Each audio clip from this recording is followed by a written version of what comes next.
Bienvenue dans ce nouveau live on-chain que j'ai intitulé eh bien pourquoi pas. Pourquoi pas parce que on a plusieurs enfin déjà on a plusieurs mouvements sur Bitcoin qui sont plutôt intéressants. On attendait enfin un breakout comme l'avait rappelé Alex dans le Discord. En plus tu l'avais vu je crois juste avant comme il le fallait et on est enfin passé au-dessus. Alors l'objectif ça va être de voir si évidemment on est sur un faux rebond comme on en discute déjà depuis plusieurs semaines, à savoir est-ce que ça va être le fameux Dead Cat Bounce, et puis finalement c'est un rebond pour nous redonner espoir, mais il n'y a pas assez de volonté derrière pour pousser finalement le prix à la hausse et re-avoir une dynamique haussière, ou est-ce que justement c'est un des premiers éléments qui nous permettrait de se dire ok fuck le cycle de 4 ans et cette fois on repart à la hausse parce qu'on a des éléments de réponse enfin des comportements surtout d'investisseurs qui nous permettent d'y croire. On a plusieurs choses qui sont intéressantes. Je vais pas vous le cacher, j'ai pas forcément envie d'être trop optimiste, vous le savez, puisque pour l'instant on a buté sur résistance. Regardez, pile poil, donc ça c'est l'action du prix, avec en orange et rouge la supply distribuée, donc la supply de BTC acquise. On a évidemment ce gros range sur lequel pendant 2 mois il y a eu pas mal d'accumulation, et on a buté pile poil. Alors, quasiment sur ce coût moyen d'achat des investisseurs court terme. Et en plus de ça, comme vous le voyez, il y a un petit gap, il y a une petite poche d'air ici, avant justement qu'on revienne au-dessus des 100K. Et donc cette fameuse zone qui nous permettrait justement d'y recroire et de pouvoir nous enjailler un peu plus, puisque ça confirmerait, si évidemment, et ça on le verra à la fin de ce live, ça fait partie des scénarios, ce qu'on appelle des frameworks de décision, en tout cas de mon côté, qui me permettraient de savoir ce que je fais au niveau de ce marché. Maintenant, la deuxième partie en fait que je voulais voir avec vous, ça va être le comportement des détenteurs court terme, détenteurs long terme. Ensuite, on va parler de tout ce qui est distribution-accumulation, et ensuite on refera un dernier point avant d'aller sur les points de décision, sur les comportements, parce qu'il n'y a pas que les STH et LTH qui comptent dans la vie, on a quand même pas mal de... là, j'ai trouvé des graphes qui nous parlent des retail, des whales, les ETF aussi, et puis voir un peu des graphes un peu généraux. Donc d'abord, si on se focalise sur ce qui se passe sur ce marché, et encore une fois comparé un peu à ces débuts de bear market, en tout cas de 2018-2022, on voit que sur le MVRV des STH, donc vraiment là on est sur ce point d'inflexion où il commence à être ni en perte ni en profit, en moyenne. Donc on sort vraiment de cette crise majeure que nous avions eue fin novembre où ils étaient à 25% en moyenne de perte, donc là où il y a eu beaucoup de capitulation, et là on a vraiment, comme on l'avait vu la semaine dernière, cette divergence haussière qui nous ramène à ce ratio 1, pile poil aujourd'hui. Donc du coup maintenant quoi ? Qu'est-ce qui se passe ? Regardez ce qui s'était passé en mars 2022. On avait eu ce même pattern divergence haussière, et dès qu'on était revenu à break-even, on avait eu beaucoup d'investisseurs qui, encore une fois, rappelez-vous, ont profité de ces niveaux-là pour sortir du marché et donc nous faire cet effet boule de neige de capitulation. Et du coup, vu que derrière, il n'y avait pas forcément d'accumulation, c'est exactement ce que l'on va voir dans la partie suivante, forcément, on était dans un top heavy market. Beaucoup trop d'investisseurs avaient acheté sur les tops et se délestaient en fait tout au long de la descente, puisque évidemment, ils n'y croyaient plus au marché, mais il n'y avait plus personne pour racheter massivement derrière. Et on va voir ce qui se passe aujourd'hui, on va voir si c'est exactement la même chose. Parce qu'en fait, ce qui est extrêmement intéressant, et ça c'est une stat que James Check a sorti, les STH, mesdames et messieurs, sont passés de 0% en profit au mois de novembre à tout d'un coup 60% d'entre eux qui sont en gain. Et ça, c'est un pattern extrêmement intéressant. Pourquoi ? Parce que le prix, finalement, il est passé de 81 à 97 000 $. Mais pour autant, ça nous prouve qu'on a eu une grosse partie d'accumulation de la part des nouveaux, si vous voulez, STH. Dans le sens où, déjà, cette stat-là, en fait, il l'avait mis en avant, parce qu'un 0% ou 60% en 2023-2026, historiquement parlant, vous voyez toutes ces flèches bleues, ça nous a fait un 100% de win rate si on tient ces 60% pour re-avoir un nouveau rallye haussier. À chaque fois qu'on les tenait, regardez ici au mois d'avril, hop, nouveau rallye haussier. Chaque fois qu'on les tenait ici au niveau, je crois que c'était septembre-octobre, nouveau rallye haussier. Idem en août-septembre 2023, idem ici en novembre-décembre 2022. Donc en fait, on est vraiment sur ce pattern, si on les tient et qu'on repart pas à la cave comme c'est arrivé, par exemple, je crois qu'ici c'était le mois de mai, comme c'est quasiment arrivé ici, je crois que c'était le mois de fin juin, début juillet, en fait, ça nous montre qu'on a une reconfiance dans le marché. C'est pour ça que je vous dis que c'est extrêmement intéressant. On a des nouveaux comportements qui commencent à se manifester. Et ça, c'est assez, entre guillemets, bullish de le voir. Mais encore une fois, on n'est pas du tout sorti de l'auberge. On n'est pas sorti de notre configuration baissière, entre guillemets. Je veux absolument voir ce niveau-là tenir et pas forcément avoir des investisseurs court terme qui repaniquent à la moindre correction. Donc au niveau de la distribution et accumulation, comment on le remarque? Déjà, en fait, on va voir sur la valeur investie sur BTC. Là, c'est pareil, je suis obligé de sortir ce graphe de Gemcheck parce que lui, il peut s'arrêter aux dates qui l'intéressent. Moi, je ne peux pas, donc moi, je peux me baser que justement depuis sa dernière prise de vue au 14 janvier. Donc on va se baser en fait sur ce qu'on avait vu à la mi-novembre 2025, justement, quand tout n'allait pas, qu'on avait touché les 81 000 dollars sur BTC, on était sur un top heavy market. C'est-à-dire que 70% de tous les dollars investis sur Bitcoin étaient en perte à ce moment-là. Donc quand on était tombé sur les 80 000 dollars, il y avait quand même 70% de tout l'argent, tous ces milliards investis sur BTC qui étaient en perte. Donc on était vraiment sur un top de marché trop lourd, enfin sur un marché trop lourd. Aujourd'hui, qu'est-ce qui se passe et qu'est-ce qui nous prouve qu'il y a une réaccumulation? Bah regardez, on n'est plus qu'à, entre guillemets, sur les 97 000 dollars, on n'a plus que 45%, mince, attendez, ici, hop, voilà, plus que 40%, pardon, de tout l'argent investi sur BTC qui se retrouve seulement en perte. Donc on est passé de 70 en négatif à 40% aujourd'hui.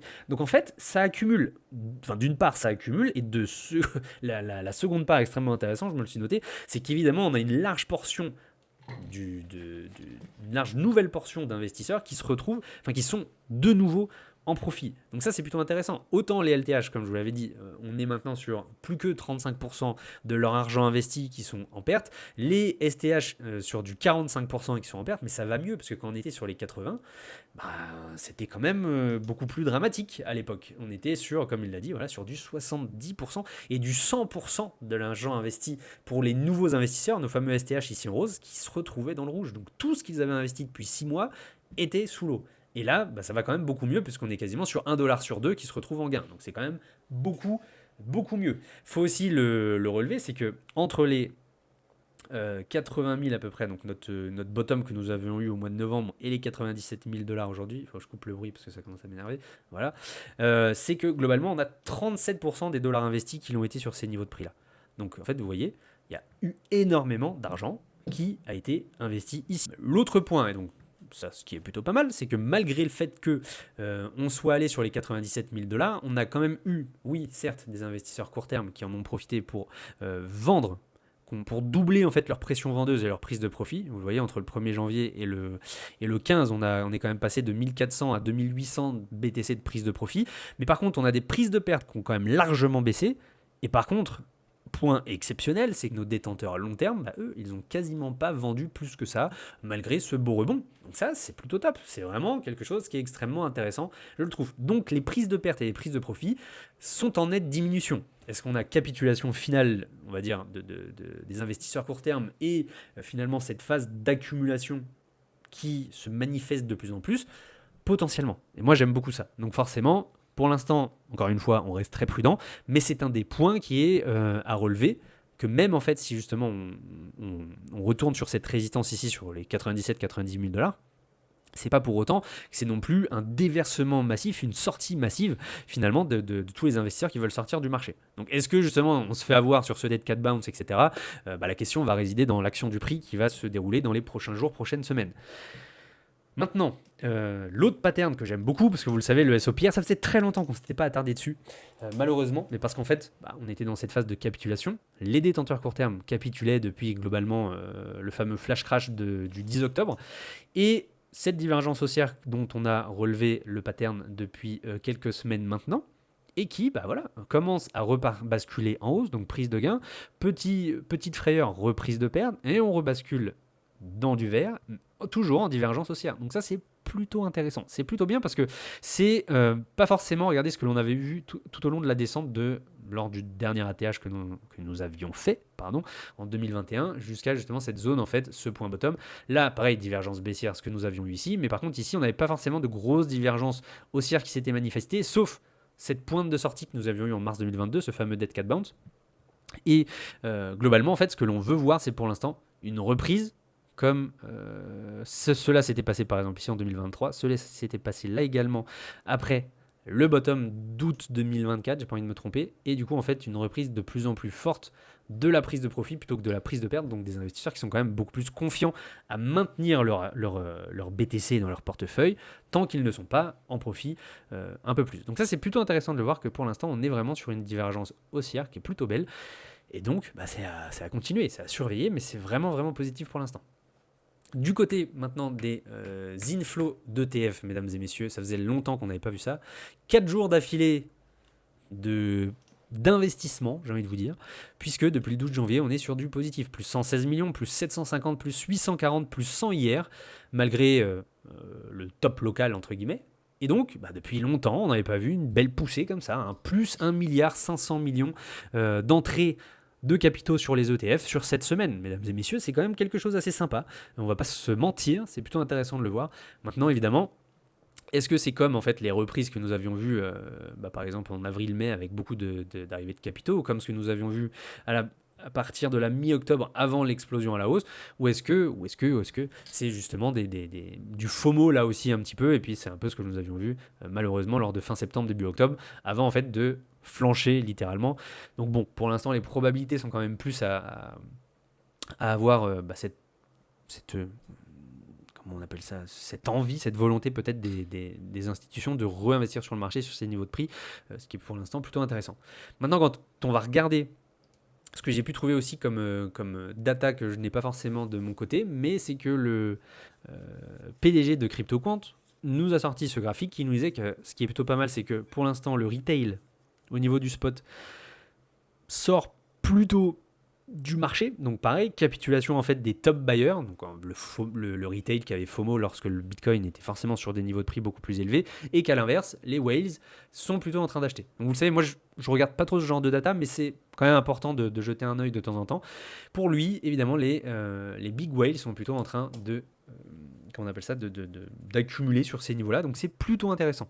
Et toujours ce tech buyer, ce taker buy dominant, donc vraiment qu'au niveau du spot, c'est plutôt intéressant de voir ça. Donc ça confirme que peut-être on repart sur une dynamique plutôt intéressante.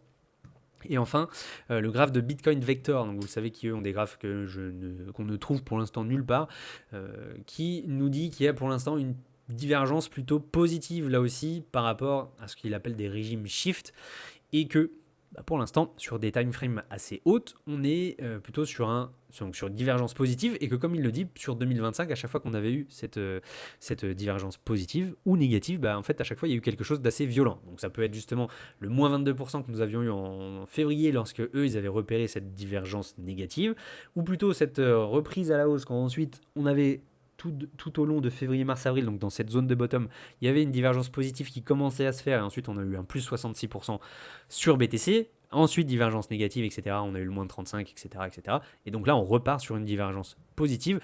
À voir si, écoutez, sur le long terme pour Bitcoin, ça peut être quelque chose qui peut justement être, comme il le dit, à l'interception en fait d'une nouvelle vague haussière sur BTC.